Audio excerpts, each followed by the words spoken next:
परंतु उनकी यादों में इतने खोए रहोगे कि वर्तमान को भी मिटा लोगे। दृष्ट और श्रुत भोग हमारे जीवन को इतना व्यथित कर देते हैं कि हमसे भगवान का भजन हो नहीं सकता। अरे हम दैत्य कुल में पैदा हुए तो क्या भगवान का अनुग्रह तो बराबर हमारे ऊपर है। सूर्य का प्रकाश हमको मिलता है, चंद्रमा की चांदनी मिलती है, इन नदियों का जल मिलता है, वायु मिलता है, ये आसमान की छाया हमको निरंतर बराबर मिलती है, फल मिलते हैं, जल मिलता है, तो कैसे माने कि भगवान की कृपा नहीं है। यदि तुम सोचते हो भैया कि बुढ़ापे में भगवान मिलेगा, तो नहीं हो सकता। 100 वर्ष की उम्र मिल गई तो 50 वर्ष की उम्र रात्रि के रूप में सोने में गुजर जाएगी, बच गए 50। और प्रारंभ के 20 वर्ष तुम्हारे खेलने में कूदने में बीत जाएंगे, बच गए 30। और बाद के 20 वर्ष बुढ़ापे में रोते हुए चिंता में डूबे हुए गुजर जाएंगे। भजन कब करोगे? केवल 10 वर्ष बचे, और इन 10 वर्षों में विवाह हो जाएगा, बच्चे हो जाएंगे, अपने परिवार के इस खेल में डूब जाओगे। भगवान का भजन कब करोगे?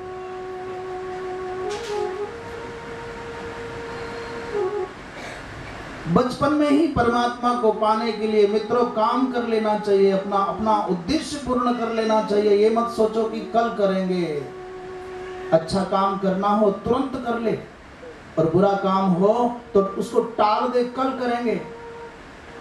इतनी सुंदर सुंदर बातें जब प्रहलाद जी महाराज ने सुनाई तो छोटे छोटे बालक बोले, अरे भैया तुम्हारी उम्र 5 वर्ष और हमारी उम्र 5 वर्ष, तुम भी इसी गांव और घर में रहते हो, हम भी इसी गांव घर में रहते हैं, और तुम्हारे गुरु भी संडामर्क और हमारे गुरु भी संडामर्क, परंतु ये ज्ञान की बातें तुमको कहां से मिली? प्रहलाद जी महाराज कहते हैं, भैया मेरे गुरुजी संडामर्क नहीं, मेरे गुरुजी नारद जी महाराज हैं।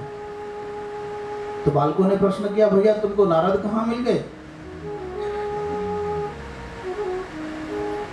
श्री प्रहलाद जी महाराज नेत्र बंद करके आनंद में डूब गए, आंखों से अपने गुरु की कृपा का स्मरण करके आंखों से आंसू आने लग गए। और वास्तव में मनुष्य की कोई सामर्थ्य नहीं है बिना गुरु की कृपा के वो परमात्मा को पा सके। गुरु बिन भवनिधि तरय न कोई, और जो विरंच शंकर सम होई। बिना गुरु की कृपा के परमात्मा मिल नहीं सकते। श्री नारद जी महाराज का अनुग्रह स्मरण आ गया, आंखें गीली हो गईं। प्रहलाद जी कहते हैं, भैया जब मेरे पिताजी द्रोणागिरी पर तप करने के लिए गए, मंदरगिरी पर,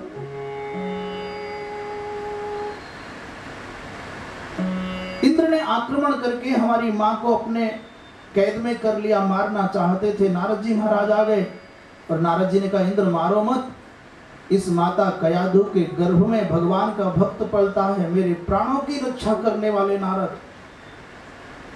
श्री नारद जी के बचाने पर इंद्र ने मेरी मां को छोड़ दिया। मेरी मां को लेकर आश्रम में पहुंच गए। मेरी मां संतों की सेवा करती, सत्संग सुनती, भगवान के नाम का जप करती, और श्री नारद जी महाराज मेरी मां को अपने पास में बिठा करके नित्य उस दिव्य वैदिक सिद्धांत का, भक्ति का उपदेश करते। मैं मां के गर्भ में था, कालक्रम के कारण मां तो भूल गई, स्त्री होने के कारण भूल गई, अधिक समय होने के कारण भूल गई, परंतु नारद जी महाराज का एक एक शब्द मुझको आज भी याद है। मैं बहुत भावपूर्वक निवेदन करूं, मनुष्य के जीवन का निर्माण जन्म के बाद नहीं होता, मनुष्य के जीवन का निर्माण माता के गर्भ में जन्म से पहले होता है। माने मनुष्य के जीवन के दिव्य भवन की नींव मां के गर्भ में पड़ जाती है। यदि अभिमन्यु को चक्रव्यूह का भेदन करना मां के गर्भ में सीखना आता है, और यदि अष्टावक्र जी महाराज को समग्र वैदिक वांग्मय का ज्ञान माता के गर्भ में आता है, यदि प्रहलाद जी महाराज को समग्र भक्ति का उपदेश नारद जी महाराज के द्वारा माता के गर्भ में मिलता है, तो आज जो माताएं उस अवस्था में उपन्यास पढ़ेंगी, टीवी सीरियल देखेंगी, उल्टे सीधे गाने सुनेंगी, उनका असर बच्चों पर क्यों नहीं पड़ेगा? जब हम बच्चे के जीवन की नींव को इतना कमजोर कर देंगे, विषैला कर देंगे, तो आप किससे शिकायत करोगे कि बालक संस्कारी नहीं है, बालक सदाचारी नहीं है? माता पिता का जीवन अपने लिए नहीं होता, अपना जीवन तो विवाह से पहले खत्म हो चुका होता है। विवाह हो गया तो माता पिता का दायित्व बन गया है कि समाज को अच्छा नागरिक देने के लिए त्यागपूर्ण, सात्विकतापूर्ण, सादगीपूर्ण जीवन जिए। विवाह भोगने के लिए नहीं है, विवाह विषय वासना की पूर्ति के लिए नहीं। ये विषय वासना की पूर्ति तो मनुष्य शरीरों के अतिरिक्त अन्य सब शरीरों में की जा सकती है, वहां खाने और भोगने के सिवा कोई दूसरा काम नहीं है। पर मनुष्य का शरीर तो परमात्मा इसलिए देता है, ये अंतिम मौका है, इस मौके का लाभ उठा करके जन्म और मरण के चक्कर से मुक्त होने की कोशिश कर लो।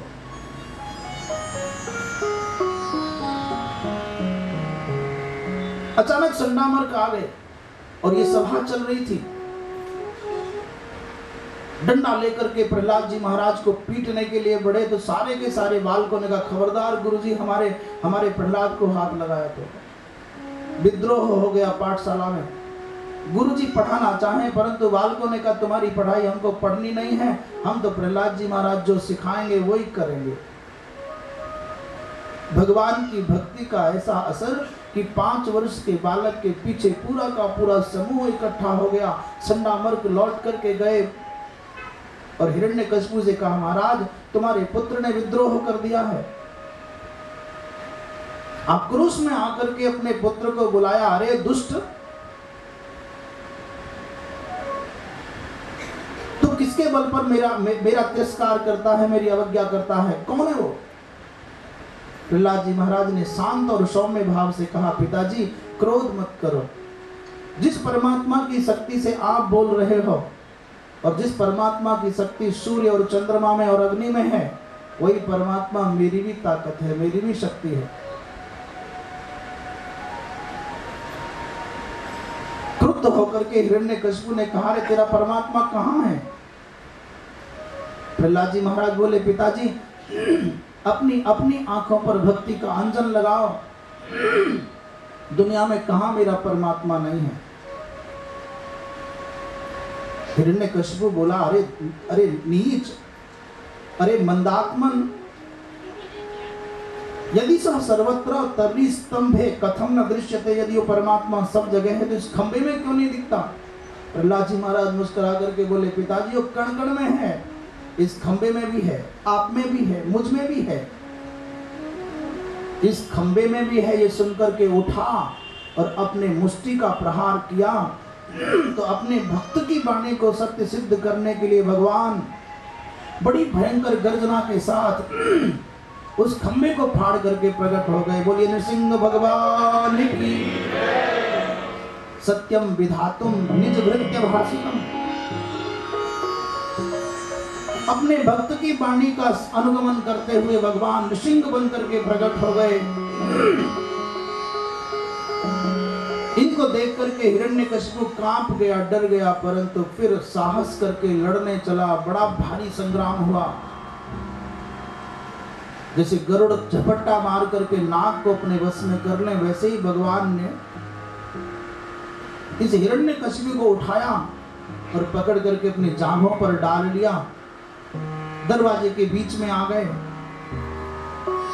प्रदोष काल की प्रतीक्षा करने लगे और जैसे ही प्रदोष काल हुआ, सूर्यास्त हुआ, न दिन है न रात है, न ऊपर है न नीचे है, भगवान की गोद में है,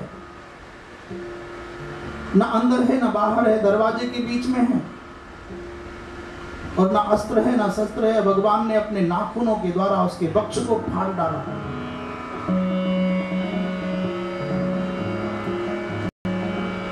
मरने से पहले हिरण्यकशिपु ने कहा, प्रभु आप मुझको ऐसे नहीं मार सकते। भगवान ने कहा, क्यों? बोले, मैंने ब्रह्मा जी से वरदान मांगा था कि मैं तुम्हारी बनाई हुई सृष्टि के किसी जीव से ना मरूं। भगवान बोले, बेटा जिस ब्रह्मा ने तुमको वरदान दिया है उस ब्रह्मा को मैं पैदा करता हूं, ब्रह्मा मुझको पैदा नहीं करता।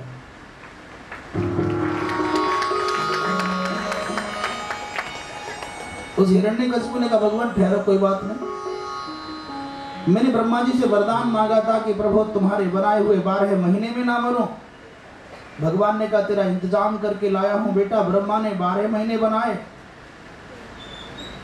और मैंने तेरा हिसाब ठीक करने के लिए 13वां महीना बनाया है। उसका नाम भी पुरुषोत्तम मास रखा है। और ये पुरुषोत्तम मास माने बुराई का अंत करने का मास है, पुण्य कमाने का खुला भंडारा है। पूरे भारतवर्ष में कोई गांव ऐसा होगा, कोई मंदिर ऐसा होगा, कोई सात्विक सनातन धर्मी घर ऐसा होगा जहां इस अधिक मास में, इस निर्मल मास में, इस पुरुषोत्तम मास में कोई सत्कर्म ना हो रहा हो। यदि वो सनातन धर्म की परंपरा को मानने वाला घर होगा तो महाराज पूरे भारतवर्ष में कोई गांव ऐसा होगा, कोई घर ऐसा होगा जहां पुण्य ना हो रहा हो। पुरुषोत्तम मास माने भक्ति की धारा का प्रवाह।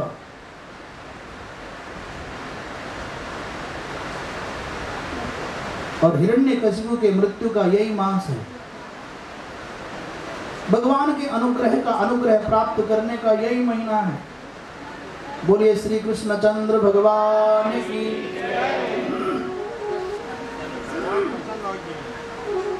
अच्छा एक बात, हिरण्यकशिपु अच्छा आदमी है कि बुरा? हिरण्यकशिपु अच्छा है कि बुरा है? पक्का है बुरा है ना? बदलना मत अपनी बात को। हिरण्यकशिपु अच्छा है कि बुरा? बताओ अच्छा है कि बुरा है? अच्छा तो दोबारा ऐसा आदमी आ जाए।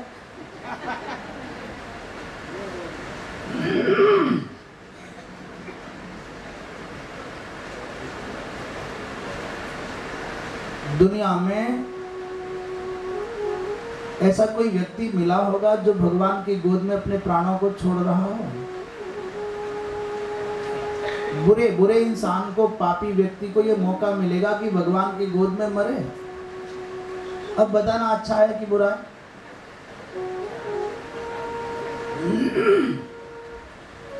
बाली ने कहा भगवान जन्म जन्म मुनि जतन कराही और अंत राम। महाराज जन्म जन्मांतर तक बड़े बड़े महात्मा परमात्मा से प्रार्थना करते हैं कि अंतिम समय में भगवान का स्मरण हो जाए, भगवान का नाम हमारे मुख पर आ जाए। वो मौका नहीं मिलता। और इस हिरण्यकशिपु को देखो, भगवान को देख रहा है, भगवान की गोद में लेटा है और भगवान की गोद में लेटे लेटे दुनिया छोड़ रहा है। ऐसी मृत्यु तो बड़े बड़े महात्माओं को नहीं मिली जैसी इस दुरात्मा को मिली है। बताओ ये बुरा है? अच्छा छोड़ो ये बात, सच बताना, कोई पेड़ अच्छा है कि बुरा कैसे पता चलता है? हैं? छाया तो सारे देते हैं, नीम का पेड़ भी देता है, बबूल भी देता है। उसका अच्छा माने फल की दृष्टि से माना जाता है। आम का पेड़ ये अच्छा है कि बुरा है? इसके खट्टे नहीं, ये ठीक नहीं है। इसके आम ये इसके फल मीठे, इसलिए ये पेड़ अच्छा है। किसी पेड़ के अच्छे होने और बुरे होने में क्या कारण है? उसका फल। यही है ना? अब सोचो आप, जिस पेड़ पर प्रहलाद जैसा फल लगा होगा वो पेड़ बुरा होगा क्या?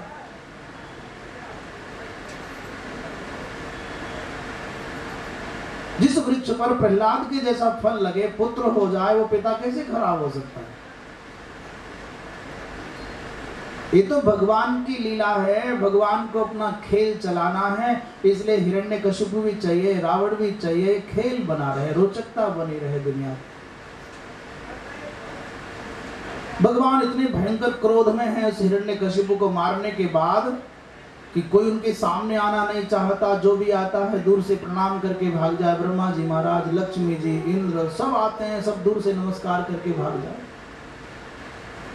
लक्ष्मी जी ने सोचा कि दुनिया में कितना भी खतरनाक आदमी हो, उसकी श्रीमती आ जाती है तो उसका पारा ठंडा हो जाता है। तो लक्ष्मी जी को सामने लाया गया महाराज, परंतु आज लक्ष्मी जी ने भगवान को देखा।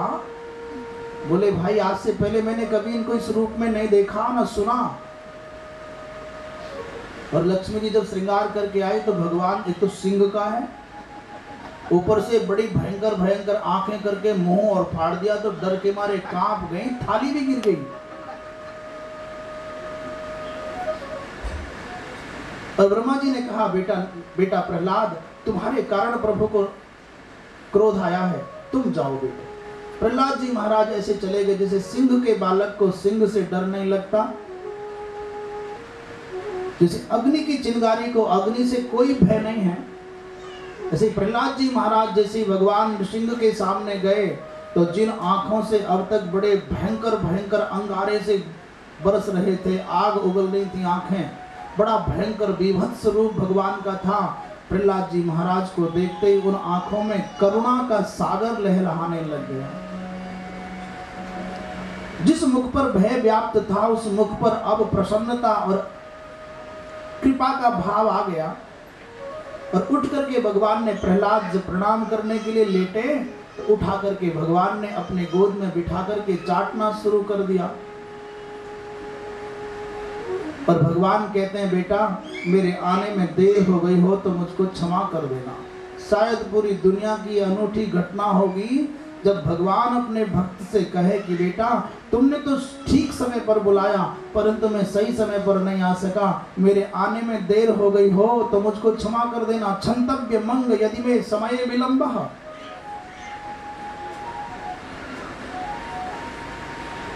क्वेदम बपु क्वचभय सुकुमारमेतत् अपेताः प्रमत्त कृत दारुण यातनास्ते।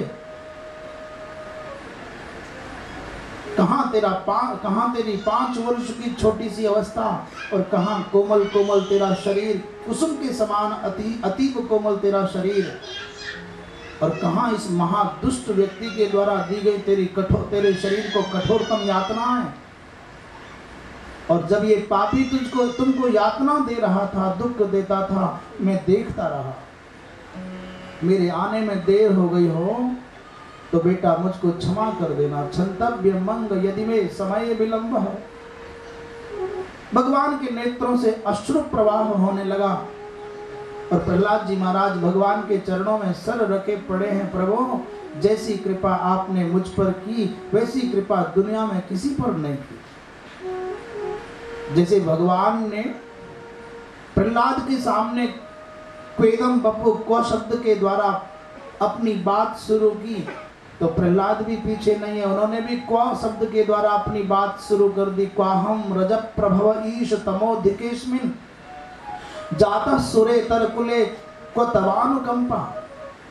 भगवान कहाँ तो मेरा इस रजोगुणी असुर कुल में जन्म हुआ और कहाँ आप प्रभु की मेरे ऊपर कृपा। ये सौभाग्य तो ना लक्ष्मी को मिला, न भगवान शंकर को मिला, न ब्रह्मा जी को मिला।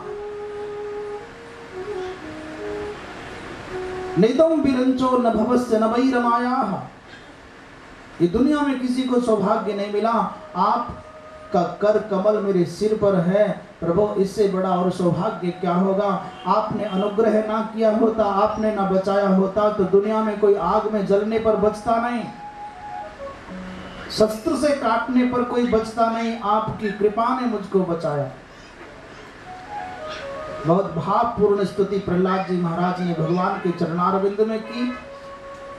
भगवान ने कहा, प्रहलाद तुम कुछ वरदान मांग लो, मैं आज वर देने के लिए आतुर हूँ। प्रहलाद जी महाराज कहते हैं, प्रभु यदि देना चाहते हो, तुम्हारे मन में बहुत इच्छा देने की है तो ऐसी कृपा करना कि जीवन में कभी मेरे मन में मांगने की बात ही ना आवे।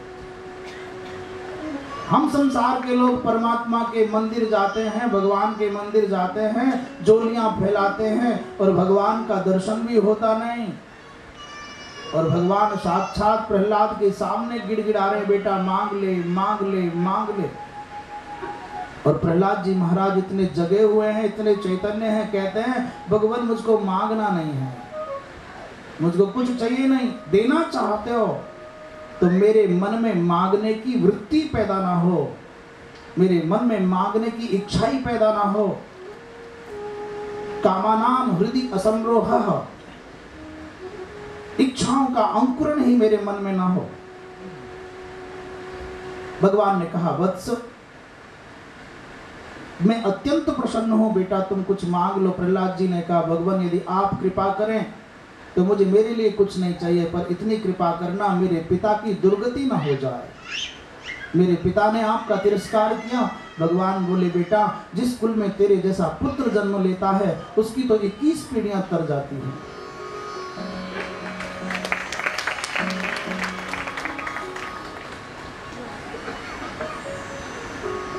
तेरे जैसा पुत्र जिस कुल में जन्म लेगा उस कुल की तो 21 पीढ़ियां तर जाएगी। और भगवान प्रहलाद को सिंहासन पर बिठा करके अंतर ध्यान हो गए। प्रहलाद जी महाराज ने बहुत वर्षों तक प्रजा का पालन किया, धर्मपूर्वक पालन किया। श्री धर्मराज युधिष्ठिर ने नारद जी महाराज से वर्णाश्रम धर्म का